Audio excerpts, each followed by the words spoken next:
नमस्कार जी। आज हमारे साथ सीनियर कांग्रेसी लीडर और युवा कांग्रेस की आवाज़ श्री डिम्पल राणा जी हमारे साथ आए हुए हैं। पहले तो डिम्पल राणा जी, आपका स्टूडियो में आने में बहुत बहुत स्वागत करते हैं। धन्यवाद ओंकार नरूला जी। दूसरी बात ये है राणा जी कि पिछले 5-6 साल से जब से मोदी गवर्नमेंट आई है और वर्किंग कर रही है, वर्किंग क्या कर रही है कि जो देश ने 60-70 साल में कमाया है, चाहे वो सरकारी इदारे हैं, चाहे सरकारी प्रॉपर्टियाँ, वो डेली कोई ना कोई चीज़ बेचने पे लगी हो। और इसी कड़ी के अंतर्गत Punjab and Sind bank of Maharashtra और इंडियन ओवरसीज बैंक को बेचने की तैयारी हो रही है, जिसका कि नीति आयोग ने सरकार को एक किस्म का सुझाव दिया है कि क्यों ना इन बैंकों को बेच दिया जाए, जबकि ये बैंक तीनों ही प्रॉफिट में है और एम्प्लॉइज़ को जॉब भी दी, अच्छी सर्विस दे रहे हैं। लेकिन मोदी सरकार अपनी मित्र मंडली को खुश करने के चक्कर में जहां सभी इदारों का सत्यानाश कर दिया, अब बैंकों की तरफ हो गई। इसके बारे में आपका क्या कहना है?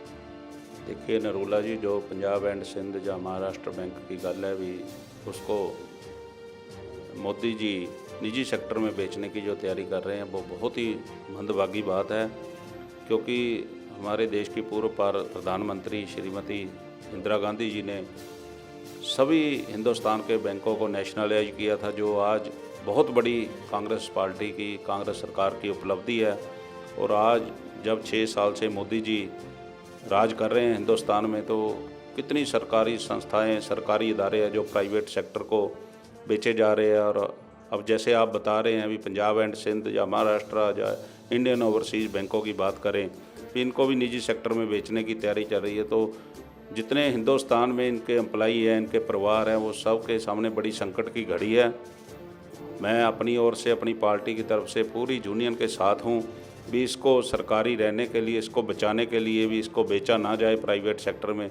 जो कोई भी आप संघर्ष करोगे, जो कोई भी निर्णय लोगे, हम सब आपके साथ हैं। और मैं मोदी सरकार से भी अपील करूंगा भी देश के लिए, देश हित के लिए जो फैसले हैं वो लेने की अब घड़ी है। जैसे कोरोना महामारी इतनी फैली हुई है, बजाय जनता का सोचने के मोदी साहब सिर्फ जो अपने प्राइवेट अदारे हैं, प्राइवेट सेक्टर हैं, जो मित्र मंडली है, उनकी तरक्की के बारे में सोच रहे हैं। इनको दिल बड़ा रख के हिंदुस्तान के हर एक नागरिक, हर एक वासी, चाहे वो किसी भी जात से है, किसी भी धर्म से है, उसका सोचना चाहिए। सोचने वाली बात है राणा जी कि पिछले दिनी जो तकरीबन 3-4 महीने से कोरोना महामारी में सिख समाज से लोगों ने बहुत मदद की। वो चाहे किसी जाति, धर्म, मजहब से, सभी से बिलोंग करता हो, लेकिन उन्होंने हर तरह की मदद की। चाहे किसी को पैसे की तरफ से चाहिए थी, कैसे किसी को फूड की तरफ से मदद चाहिए थी, सभी की। लेकिन क्या कारण है कि जैसे अक्सर मोदी सरकार पे एक दामन पे दाग लगा हुआ है कि ये मिनॉरिटी का हमेशा दुश्मन है और इनकी जो पॉलिसी होती है वो मिनॉरिटी के खिलाफ होती है। जबकि सिख कौम का इकलौता ऐसा बैंक था पंजाब एंड सिंध बैंक, जिसको ये टारगेट किया गया। मतलब कोरोना महामारी में मौके की सरकारों का साथ देने के एवज में जो तो उनको शाबाशी देनी चाहिए थे, बहादुरी की बेमिसाल पैदा करनी चाहिए थी, ये उल्टा उनकी जो एक इकलौता अदारा है उसको भी बेचने की कोशिश कर रहे हैं। और सबसे बड़ी बात आज तक हमें ये समझ नहीं आई कि ये अगर ये सरकारी अदारे घाटे में हैं तो गवर्नमेंट बेच रही है, तो व्यापारी क्यों खरीद रहा है? अगर व्यापारी खरीद रहा है इसका मतलब ये सौदे घाटे पे नहीं है, क्योंकि व्यापारी तो खरीदेगा व्यापार के लिए, गवर्नमेंट चलाएगी जिम्मेवारी के लिए। गवर्नमेंट को तो उससे रोजगार भी मिलेगा। अगर गवर्नमेंट रिजर्वेशन वैसे नहीं खत्म कर सकी, अगर अदारे प्राइवेट हो गए तो रिजर्वेशन वैसे ही खत्म हो जाएगी, क्योंकि प्राइवेट अदारे देंगे नहीं। आपको नहीं लग रहा है कि जब से मोदी गवर्नमेंट आई है सिर्फ और सिर्फ अदारों को बेचने में, निजीकरण करने में, और जहां ट्रेनों तक, कभी रेलवे तक कुछ ना कुछ रोज बेचने में नई खबर आती है? आप क्या समझते हैं कि देश किस हालात में जा रहा है? बिल्कुल सही कहा नरूला जी आपने भी। जो हमारा सिख इतिहास है, जो पंजाब का इतिहास है, हिंदुस्तान नहीं पूरे वर्ल्ड में जो सेवा भावना सिख भाईचारे में देखी गई है वो कहीं नहीं देखी गई। और बात रही पंजाब एंड सिंध बैंक की, ये भी हमारे पंजाब से रिलेटेड है। पंजाब के लोगों ने जब इसकी स्थापना की थी, जब इसको बनाया गया था, तो जो शर्तें, जो रूल रखे गए थे भी, इसमें हमेशा ही पंजाबियों को प्रतिनिधित्व दी जाएगी, उनको आगे रख के काम किया जाएगा। पर आज मोदी सरकार ने दूसरी स्टेटों से बाहरी लोग आगे करके पंजाब के लोगों के साथ जो पक्षपात किया, उसको पंजाब के लोग कभी भी भूलेंगे नहीं। और अब बात कर रहे हो कोरोना की, तो मैं कहता हूँ पंजाब हिंदुस्तान में जैसे एक मिसाल बना है, जो लंगर, जो गुरुद्वारों में सेवा भाव हमारे सिख भाईचारे के लोगों ने की है, चाहे कनाडा की बात करें, इंग्लैंड की करें, अमेरिका की करें, वहाँ की सरकारों ने भी गार्ड ऑफ ऑनर इनको दिया है। भी ऐसी सेवा भावना कहीं नहीं देखी गई।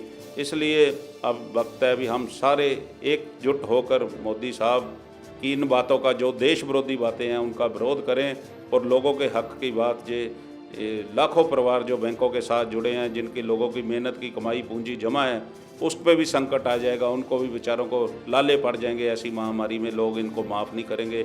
इसलिए मोदी साहब को दोबारा इसका सोचकर, जैसे बाकी बैंकों को नेशनलाइज किया गया है, ऐसे ही पंजाब एंड सिंध या महाराष्ट्र या इंडसिंड बैंक या दूसरे बैंकों को नेशनलाइज बैंक किया जाए, ताकि लोगों का जहां जो 30-30, 35-35 साल से वहाँ जॉब कर रहे हैं, उनका भविष्य, उनके परिवार सुरक्षित रह सके, और जो लोगों की जमा पूंजी है, जिन्होंने बैंकों में पैसे जमा कराए, उनके पैसे भी सेफ रह सके, और एक डर में, जो डर का, दहशत का माहौल है, वो ना बन सके। दूसरी बात सोचने वाली बात यह है कि राणा जी, सबसे बड़ी बात है, जब से मोदी सरकार आई है, ठीक है हम कह रहे हैं कि देश में नहीं, फॉरेन में वित्तीय हालात दिक्कत थी, लेकिन सारे वर्ल्ड में सिख समाज का अप्रिशिएट किया गया कि हमारा साथ दिया गया। कनाडा के प्रधानमंत्री ने, राष्ट्रपति, सभी जो भी अहदेदार से, सब ने कहा कि हमारी सपोर्ट की। और यहाँ पर उल्टा काम हो रहा है, जहाँ वो मदद कर रहे हैं, उनका एक इकलौता दायरा है, उसको ख़त्म किया जा रहा है। मेरी जो ऑफिसर लॉबी है और स्पेशली जो बैंकर एसोसिएशन है, उनसे सबसे बात हुई है। 2-3 दिन में हम दुलो साहब से भी मिल रहे हैं और बाजवा साहब से भी मिल रहे हैं। तो ये बात निकल के आई है कि एक्सल में गवर्नमेंट का बैंक ख़त्म करने का मुद्दा नहीं है। गवर्नमेंट की जो आरएसएस की पॉलिसी नागपुर की है, उनकी पॉलिसी है कि किसी ढंग से रिजर्वेशन ख़त्म की जाए। देखिए, जब बैंक प्राइवेट हो गए तो रिजर्वेशन ख़त्म हो गई। रिजर्वेशन ख़त्म हो गई, उसमें 2 चीज़ें होगी, आपकी इन मनुस्मृति जो लागू करना चाहते हैं वो फ़ौरन लागू हो जाएगी। और सबसे बड़ा जो आम आदमी को नुकसान होगा कि प्राइवेट बैंक कभी भी गवर्नमेंट पॉलिसी को लागू नहीं करता, जब भी करता तो सरकारी बैंक करते हैं। तो आप जो समझ रहे हैं कि ये गरीबों के साथ भी धक्का हो गया। बिल्कुल, ये पंजाब नहीं, मैं कहूँगा हिंदुस्तान के लोगों के साथ एक बहुत बड़ा नरूला जी धक्का हो रहा है, और इसके पीछे बहुत गहरी साजिशें हैं। और मोदी साहब को बजाय ऐसे काम करने के, लोग जो लोगों के हित में, लोगों के भले के लिए काम हो, जैसे दूसरे देशों की सरकारें कर रही हैं, वो काम करने चाहिए, ना कि लोगों को उत्पीड़न करने, जिससे लोगों को पीड़ा पहुँचे, लोगों को मानसिक दुख पहुँचे। ऐसे काम नहीं करने चाहिए। ये थे हमारे साथ श्री डिम्पल राणा जी, जो कि कांग्रेस पार्टी के सीनियर पदाधिकारी और काफ़ी साल से पार्टी के साथ जुड़े हुए हैं और सबसे बड़ी एम्प्लॉई यूनियन के साथ जुड़े हैं। मैं आशा करता हूं कि जितनी भी बैंकर एसोसिएशन है, जो भी उनको सहयोग चाहिए, राणा जी अपनी तरफ से और पूरी टीम की तरफ से देंगे। मैं अपनी तरफ से और पूरी टीम की तरफ से आपका बहुत बहुत धन्यवाद। Thank you sir.